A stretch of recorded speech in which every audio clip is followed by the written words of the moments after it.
এই জন্যই আমি যুবকদেরকে বলি, যুবক তুমি প্রেম করে কেন বিবাহ করতে গেলে, তুমি অবৈধ সম্পর্ক করে কেন বিবাহ করতে গেলে? যুবক, এমন মেয়েকে বিবাহ করো যেই মেয়ে কমসে কম দোয়া করলে আল্লাহর দরবারে কবুল হওয়ার সম্ভাবনা থাকবে। আর এই ধরনের অপবিত্র যে বিবাহের পূর্বেই তোমার সাথে প্রেমে লিপ্ত হয়েছে, সে বিবাহের পরেও আরেকজনের সাথে প্রেমে লিপ্ত হবে, এদের দোয়া আল্লাহ কবুল করবে না।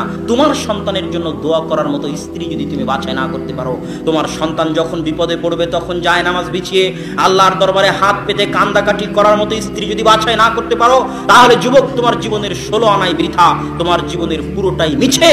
অতএব নিজে পবিত্র থেকে পবিত্র স্ত্রীর অনুসন্ধান করো, যার সাথে প্রেম থাক, তওবা করে ফিরে আসো এবং পবিত্র পরহেজগার মেয়ে বাছাই করো, যাতে কমসে কম যায় নামাজ বিছিয়ে আল্লাহর দরবারে হাত পেতে 2 রাকাত সালাত আদায় করে তোমার সন্তানের জন্য, তোমার জন্য আল্লাহর দরবারে দোয়া করতে পারে। এমন মা, এমন স্ত্রী যদি পরিবারে না থাকে, তাহলে সেই পরিবার মাঠে মারা গেছে।